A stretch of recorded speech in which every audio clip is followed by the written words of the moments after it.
ikan kecil, ikan arowana. Cakep. Salam sapa saya ucapkan.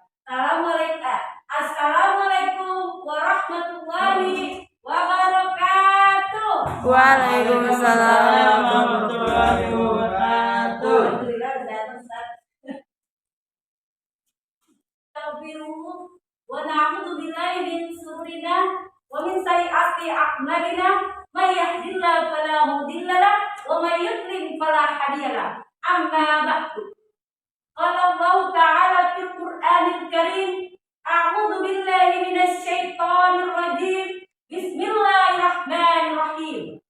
Wa itta'adzana rabbukum la in sakartum la azidannakum wa la in kafartum inna 'adzabi lasadid. Shadaqallahul aliyyul azim.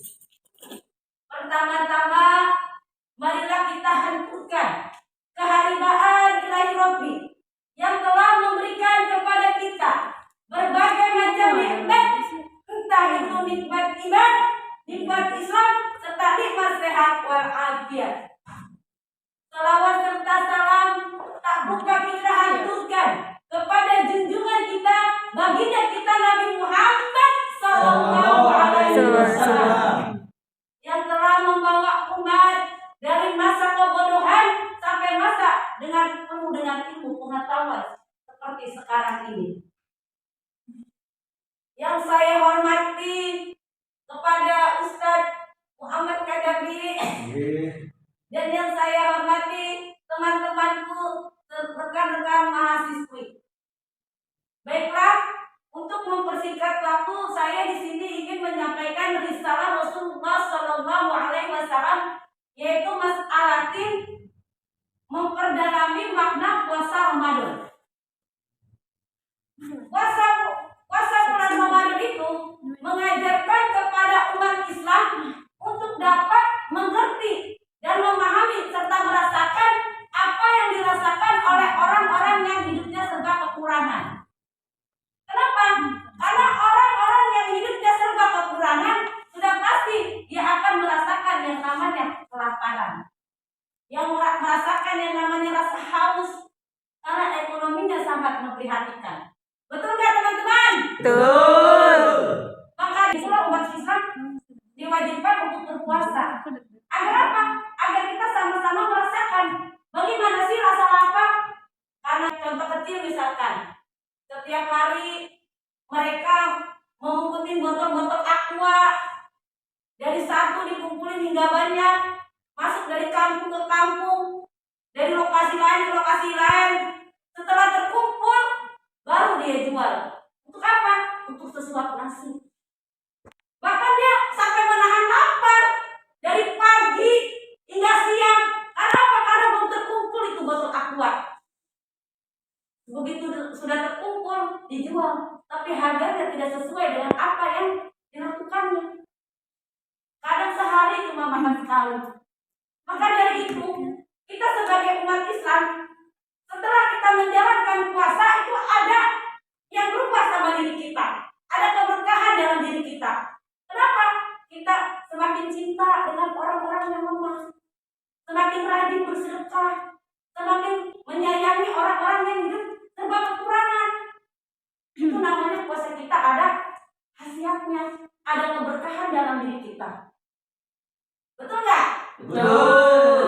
Kalian di sini pasti merasakan rasa lapar, rasa haus. Itu selama sebulan bagaimana? Merasa ini nggak? Berat atau ibadah? Termasuk ibadah. Menjalankan puasa itu. Yang kalian rasakan itu seperti apa? Lapar. Nah, bagi orang-orang yang beriman, puasa bulan Ramadan itu adalah puasa yang sangat menyenangkan karena menambah keimanan kita kepada Allah. Semakin cinta kita kepada orang-orang yang lemah. Begitu dari puasa Ramadan itu sendiri, yang pertama apa? Yang pertama, kita sebagai manusia memiliki rasa bersyukur.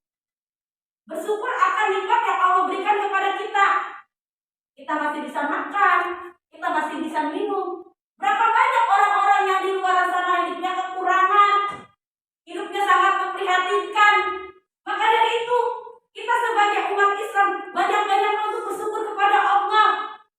Sebagaimana di dalam surah Ibrahim ayat 7, Allah Subhanahu wa taala berfirman, A'udzu billahi minasy syaithanir rajim. Allah. Bismillahirrahmanirrahim. Allah. Wa itta'adana rabbukum.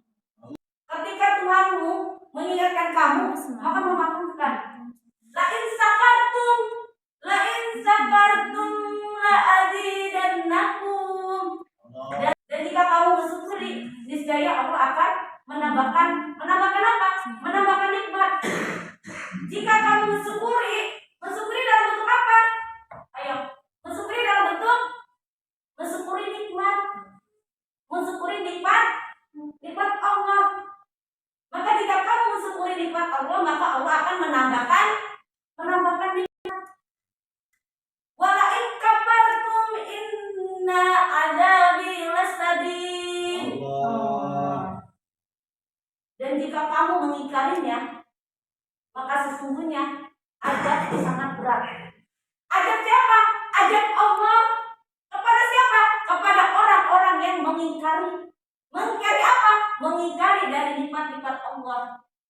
Maka dari itu, memperbanyaklah bersyukur kepada Allah. Kemudian makna yang kedua, mendisiplinkan waktu. Maksudnya apa? Mendisiplinkan waktu. Dengan adanya puasa Ramadan, kita sesama manusia, khususnya umat Islam, menjadi semakin disiplin dengan waktu. Karena di dalam puasa itu ada yang namanya sahur. Dan di dalam puasa juga kan kita berpuasa dari pagi hingga matahari terbenam. Itu mendisiplinkan waktu. Karena begitu dengan suara azan, Allahu Akbar, Allahu Akbar, maka disegerakan untuk berbuka puasa.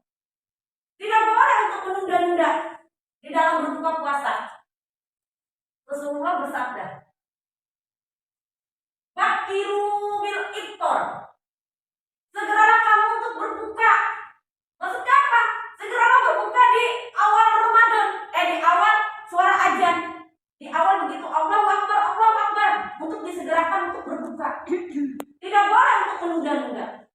Karena itu merupakan sunnah Rasul. Kalau kita sebagai umat Islam, sebagai umatnya Nabi Muhammad SAW, maka kita harus melaksanakan sunnah Rasul. Jika kita tidak melaksanakan sunnah Rasul, berarti jauh dari kata kita adalah umat Nabi Muhammad SAW. Kemudian wa akhiru wasahur. Diakhirkanlah jika kamu sahur. Maksudnya apa? Kalau kalian ingin bangun sahur, diakhirkan di saat-saat ingin mendekati suara azan. Azan apa? Azan subuh. Itu merupakan sunnah Rasul, sunnah muakkad, sunnah yang dianjurkan kepada umat Islam. Jadi kalau puasa itu sahur harus akhir saat mendekati mau suara azan subuh. Sedangkan berbuka itu di awal. Begitu mendengar azan Allahu Akbar, segeralah untuk berbuka puasa. Kemudian yang ketiga, makna dari puasa Ramadan itu yaitu memberikan keseimbangan di dalam menjalankan ibadah. Maksudnya apa? Memberi keseimbangan di dalam beribadah. Kita sebagai manusia sudah tentu sebagai umat Islam khususnya menjalankan ibadah puasa. Bukan hanya puasa menahan lapar, bukan hanya puasa menahan haus, tapi ada keseimbangan yang harus kita laksanakan. Salah satunya mengerjakan sholat tarawih, misalkan sholat duha, sering mengaji. Karena itu merupakan ibadah-ibadah untuk menambah keimanan kita. Karena bulan puasa adalah bulan yang penuh dengan rahmat, bulan yang penuh dengan pengampunan. Di situ dibuka pintu-pintu berbagai macam pahala. Maka memberikan keseimbangan di dalam menjalankan ibadah puasa. Bukan hanya menahan lapar, bukan hanya menahan haus. Contoh kecil misalkan, banyak manusia-manusia di luar sana melakukan aktivitas setiap hari karena dia merasa beban dengan pekerjaannya, merasa berat dengan pekerjaannya sehingga dia membatalkan puasanya. Dia lebih mengedepankan dunia daripada akhirat. Padahal Allah memerintahkan kepada umat manusia untuk bisa berbuat keseimbangan dalam mengejar dunia maupun mengejar akhirat. Betul nggak? Betul. Apakah kalian di sini menjalankan salat tarawih? Ayo, melaksanakan salat Alhamdulillah. tarawih tidak? Insya Allah melaksanakan salat tarawih. Insya Allah kita termasuk hamba-hamba Allah yang selalu beriman kepada Allah. Amin amin ya rabbal Alamin. alamin. Nah setelah itu, sebagaimana yang telah diriwayatkan oleh At-Tirmidzi, Nabi Muhammad SAW bersabda, Inna Allah Ta'ala yaqulu, sesungguhnya Allah Subhanahu wa Ta'ala berfirman, Ya bna Adam, wahai anak Adam. Siapa ini anak Adam? Anak Adam ini adalah keturunannya Nabi Adam. Kita semua ini termasuk keturunannya Nabi Adam. Makanya diperintahkan, Ya bna Adam, wahai anak Adam, takarrab li ibadati, beribadahlah sepenuhnya kepadaku. Kepada siapa? Kepada Allah. Allah memerintahkan kepada kalian, kepada umat Islam untuk hanya beribadah kepada Allah dengan memperbanyak ibadah, bukan dengan untuk menyekutukan Allah, apalagi mengejar dunia. Paham sampai di sini? Ada yang bertanya tidak? Ya. Makna dari puasa Ramadan. Makna dari puasa Ramadan tadi ada berapa? Ada tiga. Yang pertama apa tadi? Memiliki rasa bersyukur. Syukur. Yang kedua, mendisiplinkan waktu. Waktu. Kemudian yang ketiga apa tadi? Memberi keseimbangan dalam menjalankan beribadah. Mendisiplinkan waktu juga penting sebagai mahasiswi. Karena apa? Kita demi masa. Innal insana lafi khusr. Sesungguhnya manusia itu dalam kerugian. Kenapa manusia itu dalam kerugian? Karena manusia dalam kerugian itu tidak memanfaatkan waktu dengan baik. Karena waktu kalau sudah lewat tidak bisa terulang kembali. Contoh kecil. Kalian sekarang usianya udah berapa?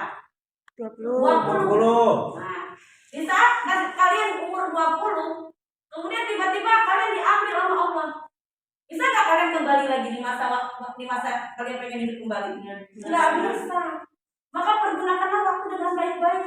Hanya orang-orang yang menyia-nyiakan waktulah orang-orang yang dalam kerugian. Illal ladzina amanu wa amilus sholihat, kecuali orang-orang yang beriman dan beramal soleh, berbuat kebajikan. Jadi hanya orang-orang yang beriman yang mendekatkan diri kepada Allah dan berbuat kebajikan, itulah orang-orang yang beruntung. Wa tawassaw bil haq wa tawassaw bis sabr. Saling menasihatilah kamu dalam kebenaran. Jadi kita harus saling menasihati sama teman. Kalau teman kita berbuat salah, kita tegur, kita nasihati, kita kasih arahan, bukan untuk dihina, bukan untuk dibully, atau stop. Apa? Saling menasihati dalam kesabaran. Ini kayaknya nggak apa nih kalau asri ini. Ada TK aja apa? Artinya harus apa? Kita sebagai umat Islam itu surah-surah pendek harus apa lah arti-artinya. Kita kan sekolah kuliah Islam loh. Jadi saya anjurkan untuk apalagi bulan puasa nih kita membaca Quran dengan artinya. Jangan sekedar baca, itu faedahnya banyak sekali. Nah kita apa maksudnya? Saling menasihati dalam kesabaran. Jadi kita kalau ada teman kita yang berpuasa, lapar nih pengen makan, sabar. Kita lagi menahan haus, kita lagi menjalankan ibadah puasa. Nasihati tapi dalam bentuk mengajak. Jadi kalau menasihati orang tuh jangan, kamu apa sih? Ngapain kamu buka puasa? Nggak boleh gini. Itu namanya menasihati dengan kata-kata yang tidak baik. Jadi meresponnya juga yang mendengarkannya dia akan menolak. Jadi kalau menasihati teman itu dengan kata-kata yang lembut, dengan kata-kata ajakan. Kalau kita mau menasihati orang, itu bawa hadis atau bawa Al-Quran, itu sangat kuat. Jangan sekali-kali mengatakan katanya, jangan begitu.